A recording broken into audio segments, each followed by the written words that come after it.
লড়বে।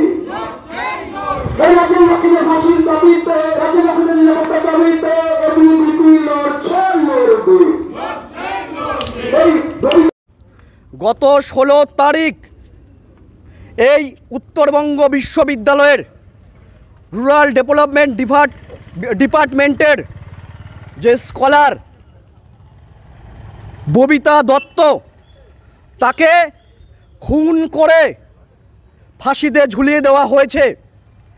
আর এর পেছনে সিদ্ধার্থ শঙ্কর লাহা, এই ডিপার্টমেন্টের যিনি এইচওডি রয়েছেন, এবং তার আরেকটা পরিচয় রয়েছে, তিনি বর্তমান শাসক দল তৃণমূলের তিনি এক বড় নেতা। তিনি এই যে ববিতা দত্ত রয়েছেন, তার সঙ্গে তাকে লাগাতার তাকে হুমকি দিয়ে, তাকে ব্ল্যাকমেল করে তার সঙ্গে শারীরিক সম্পর্ক করেছেন এবং তাকে বিয়ে করার প্রতিশ্রুতি দিয়েছেন। এবং সর্বশেষে তিনি যখন অস্বীকার করেছেন যে বিয়ে করবেন না, আর ববিতা দত্ত তিনি যখন এই সমস্ত ঘটনা মিডিয়ার সামনে এবং প্রকাশ্যে আনবার হুমকি দেয়, প্রকাশ্যে আনবার কথা বলে, তখন তাকে খুন করে ফাঁসিতে ঝুলিয়ে দেওয়া হয়।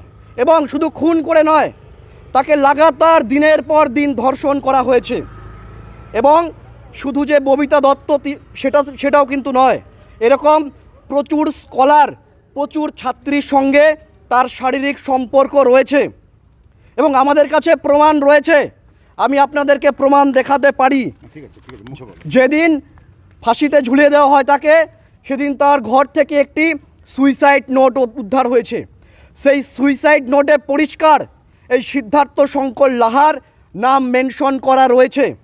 এবং যেই দিন খুন করা হয় সেই দিন দুপুর 12:46 এই সিদ্ধার্থ শঙ্কর লাহাকে দেখা যায় এক সিসিটিভি ক্যামেরার ফুটেজে, যে তিনি ওই মেয়ে যেখানে ভাড়া থাকতেন তার বাড়ি থেকে বেরিয়ে আসছেন।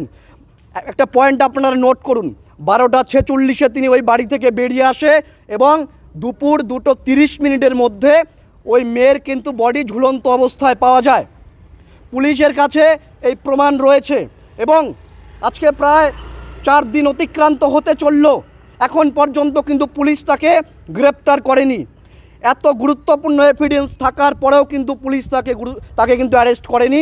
আজকে পুলিশের যে ভূমিকা রয়েছে সেটা কিন্তু সন্দেহজনক ভূমিকা রয়েছে। তার কারণ আমি এটাই বলছি, তার কারণ এটাই যে এই যে সিদ্ধার্থ শঙ্কর লাহা, তিনি শাসক দলের এক বড় মাপের নেতা। তিনি তৃণমূলের বড় বড় নেতার সঙ্গে তার ওঠা বসা রয়েছে এবং আমাদের কাছে এটাও খবর রয়েছে আজকে রাজ্য স্তরের নেতা, আজকে এই শিলিগুড়ির এইখানকার আইসি, এসপি, ডিএসপি যারা রয়েছেন তাদের সঙ্গে লাগাতার। না, আমরা তো এখন এই মুহূর্তে কোনো পদক্ষেপ নিতে পারবো না, কারণ পরিবারের থেকে মেয়েটির পরিবারের তরফ থেকে মেয়েটির যে ভাই, সে মাটিগাড়া থানায় এফআইআর লজ করেছে সিদ্ধার্থ শঙ্কর লাহার এগেনস্টে, যে নাকি ওর পিএইচডি গাইড ছিল, রিসার্চ গাইড ছিল। তো এখন যেহেতু এটা পুলিশের তত্ত্বাবধানে আছে, পুলিশ ইনভেস্টিগেশন করছে, তো এই মুহূর্তে আমরা কিছু করছি না। তবে ওনাকে আমরা বলেছি, যেহেতু একটা অভিযোগপত্র জমা পড়েছে এবং মাটিগাড়া থানার থেকেও আমাদেরকে লিখিতভাবে জানিয়েছে যেরকম মেয়েটির ভাই একটা এফআইআর লজ করেছে, তো আমরা ওনাকে প্রাথমিকভাবে বলেছি যে ডিপার্টমেন্টের যে হেডশিপ এবং উনি আরেকটা দায়িত্বে আছেন, সেটা হচ্ছে রামকৃষ্ণ হল অফ রেসিডেন্স, সেখানকার উনি সুপারিনটেন্ডেন্ট। এই দুটো পোস্টের থেকে আমি ওনাকে বলেছি ব্যক্তিগতভাবে এবং অফিসিয়ালিও বলেছি আর কি, যে আপনি এই দুটো পোস্টের থেকে অব্যাহতি চাইছে, আপনি একটা আমাদেরকে চিঠি করবেন। তো আমরা এই চিঠিটা পেলে ওনাকে এই দুটো পোস্টের থেকে অব্যাহতি দিচ্ছি। আর ওনার আজ তো উনি কাজে আসেননি? না, আজকে এবং কালকে উনি ছুটি নিয়েছেন। তো ছুটি নিলেও আমি বলেছি যে একটা আমাকে মেল করতে, এই দুটো পোস্টের থেকে অব্যাহতি চেয়ে, কারণ ইমিডিয়েট আমি অ্যাকশান নিয়ে নেবো এটা। আর এই ঘটনাটা নিয়ে কী বলবো? এই ঘটনাটা তো দুর্ভাগ্যজনক। ববিতা দত্ত অত্যন্ত একজন গুণী মেয়ে ছিল, ব্রিলিয়ান্ট একটা মেয়ে ছিল এবং ভালো এখানে একজন গবেষক ছিলেন। শুধু তাই না, ওর অন্যান্য গুণও ছিল। ও এখানে ক্যারাটে, খুব ভালো ক্যারাটে জানতেন উনি। শুধু তাই না, উনি যে সমস্ত মানে মেডিটেশনও করতেন, উনি ভালো ক্যারাটে করতেন এবং খুব ভালো মেয়ে ছিল। আমার সঙ্গে ওর ব্যক্তিগত পরিচয়ও ছিল। এবং এই ভালো মেয়ে এরকমভাবে চলে যাওয়াটা এটা সত্যি দুর্ভাগ্যজনক। এটা বিশ্ববিদ্যালয়ের ক্ষতি। একটা ভালো একজন গবেষক, শুধু তাই নয়, ও খুব কষ্ট করে এখানে পিজি কমপ্লিট করেছে এবং আমি পরবর্তী ক্ষেত্রে ওর পরিবারের যে ব্যাকগ্রাউন্ড সেটা আমি জেনেছি।